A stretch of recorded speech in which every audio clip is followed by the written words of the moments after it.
ಇನ್ನು ಕಲಬುರಗಿಯಲ್ಲಿ ನಗರಾಭಿವೃದ್ಧಿ ಸಚಿವ ಯತೇಂದ್ರ ಸಿದ್ದರಾಮಯ್ಯ ಹೇಳಿಕೆಯನ್ನ ನೀಡಿದ್ದಾರೆ. ಸಂಪುಟ ವಿಸ್ತರಣೆ ಯಾವಾಗ ಅನ್ನೋದು ಎಐಸಿಸಿ ಅಧ್ಯಕ್ಷರು ತೀರ್ಮಾನ ಮಾಡ್ತಾರೆ. ಹೈಕಮಾಂಡ್ ಯಾವಾಗ ಕರೀತಾರೆ ಆಗ ಹೋಗಿ ತೀರ್ಮಾನ ಮಾಡ್ತಾರೆ. ಇಡೀ ರಾಜ್ಯದಲ್ಲಿ ಮಳೆ ಕೊರತೆ ಆಗಿದೆ, ಎಲ್ಲಾ ಕಡೆ ಬರ ಪರಿಸ್ಥಿತಿ ಬಂದೆ. ಸಿಎಂ ಪ್ರತಿ ವಿಭಾಗ ಮಟ್ಟದಲ್ಲಿ ಸಭೆ ಮಾಡ್ತಿದ್ದಾರೆ. ಜಿಲ್ಲಾ ಉಸ್ತುವಾರಿ ಸಚಿವರುಗಳು ಸಹ ತಮ್ಮ ತಮ್ಮ ಜಿಲ್ಲೆಯಲ್ಲಿ ಅವಲೋಕನ ಮಾಡ್ತಿದ್ದಾರೆ. ಈಗಾಗಲೇ ಸಭೆಗಳನ್ನ ಮಾಡಿ ನೀರಿನ ಸಮಸ್ಯೆನ ಆಲಿಸಲಾಗಿದೆ. ಬರ ನಿರ್ವಹಣೆಗೆ ಏನು ಕ್ರಮ ಕೈಗೊಳ್ಳಬೇಕು ಅನ್ನೋದು ತೀರ್ಮಾನ ಮಾಡಿದ್ದೇವೆ.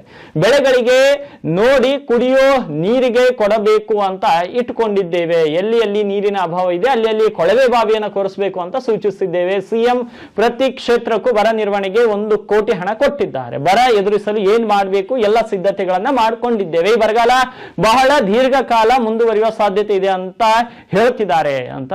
ನಗರದಲ್ಲಿ ಯುಜಿಡಿ ಕಾಮಗಾರಿ ನಡೆಯುತ್ತಿದೆ, ನಾವು ಅಂದುಕೊಂಡ ಸಮಯಕ್ಕೆ ಕಾಮಗಾರಿ ಮುಗಿದಿಲ್ಲ ಅಂತ ಕೂಡ ಹೇಳಿರುವಂತದ್ದು. ಇಡೀ ರಾಜ್ಯದಲ್ಲಿ ಮಳೆ ಕೊರತೆ ಆಗಿದೆ, ಎಲ್ಲಾ ಕಡೆ ಬರ ಪರಿಸ್ಥಿತಿ ಬರ್ತಿದೆ. ಬರೀ ನಮ್ಮ ರಾಜ್ಯ ಮಾತ್ರ ಅಲ್ಲ, ಇಡೀ ಭಾರತದಲ್ಲಿ ಕೂಡ ಇದೇ ಪರಿಸ್ಥಿತಿ ಬರುತ್ತೆ ಅಂತೇಳಿ ಹವಾಮಾನ.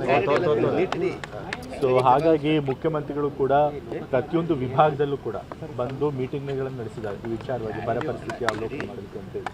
ಸೊ ಮತ್ತು ನಮ್ಮ ಜಿಲ್ಲಾ ಉಸ್ತುವಾರಿ ಮಂತ್ರಿಗಳು ಯಾರಿದ್ದಾರೆ ನಮ್ಮೆಲ್ಲರಿಗೂ ಕೂಡ ನಮ್ಮ ಜಿಲ್ಲೆಗಳಲ್ಲಿ ನಮ್ಗೆ ಯಾವ ಉಸ್ತುವಾರಿ ಕೊಟ್ಟಿದ್ದಾರೆ, 2 ಜಿಲ್ಲೆ ಉಸ್ತುವಾರಿ ಕೊಟ್ಟಿದ್ದಾರೆ. ಆ ಎಲ್ಲ ಜಿಲ್ಲೆಗಳಲ್ಲೂ ಕೂಡ ಅಧಿಕಾರಿಗಳ ಸಭೆ ನಡೆಸಬೇಕು ಅಂತ ಹೇಳಿದರೆ ಅದರಂತೆ ಎಲ್ಲ ಜಿಲ್ಲಾ ಉಸ್ತುವಾರಿಗಳು ಕೂಡ ನಮ್ಮ ಜಿಲ್ಲೆಯಲ್ಲಿ ನಾವು ಮಾಡಿದ್ದೀವಿ. ಮತ್ತು ಈಗಾಗಲೇ ನಾವೆಲ್ಲ ಮೀಟಿಂಗ್ ಮಾಡಿ ನೀರಿನ ಸಮಸ್ಯೆ ಏನಿದೆ ಅನ್ನೋದ್ರ ಬಗ್ಗೆ ತಿಳ್ಕೊಂಡಿದ್ದೀವಿ. ಅದಕ್ಕೆ ಕ್ರಮ ಏನು ತೊಗೋಬೇಕು ಅಂತ ಕೂಡ ಸೂಚನೆಗಳನ್ನು ಕೊಟ್ಟಿದ್ದೀವಿ. ಇವಾಗ ಎಲ್ಲೆಲ್ಲಿ ರಿಸರ್ವ್ ಇರುತ್ತೋ ಅದೆಲ್ಲ ಏನು ಕುಡಿಯೋ ನೀರಿಗೆ ಮಾತ್ರ ಆದ್ಯತೆ ಇಟ್ಕೋಬೇಕು, ಬೆಳೆಗಳಿಗೆ ನೋಡಿ ಕುಡಿಯೋ ನೀರಿಗೆ ಏನಾದರೂ ಉಳಿದ್ರೆ ಮಾತ್ರ ಕೊಡಬೇಕು ಅಂತ ಹೇಳಿದ್ದೀವಿ. ಮತ್ತು ಎಲ್ಲೆಲ್ಲಿ ಕುಡಿಯೋ ನೀರಿನ ಅಭಾವ ಇರುತ್ತೆ ಅಲ್ಲೆಲ್ಲ ಕೂಡ ಕೊಳವೆ ಬಾವಿಗಳನ್ನು ಕೊಡಿಸಬೇಕು. ಎಲ್ಲಿ ನೀರು ಬರಲ್ವೋ ಅಲ್ಲಿ ಕೊಳವೆ ಬಾವಿಗಳನ್ನು ಬಾಡಿಗೆಗೆ ತೊಗೋಬೇಕು, ಇಲ್ಲ ಟ್ಯಾಂಕರ್ಗಳಲ್ಲಿ ನೀರು ಕೊಡಿಸಬೇಕು. ಮೇವೆಲ್ಲ ದಾಸ್ತಾನು ಇದೆಯಾ ಅಂತ ನೋಡ್ಕೋಬೇಕು.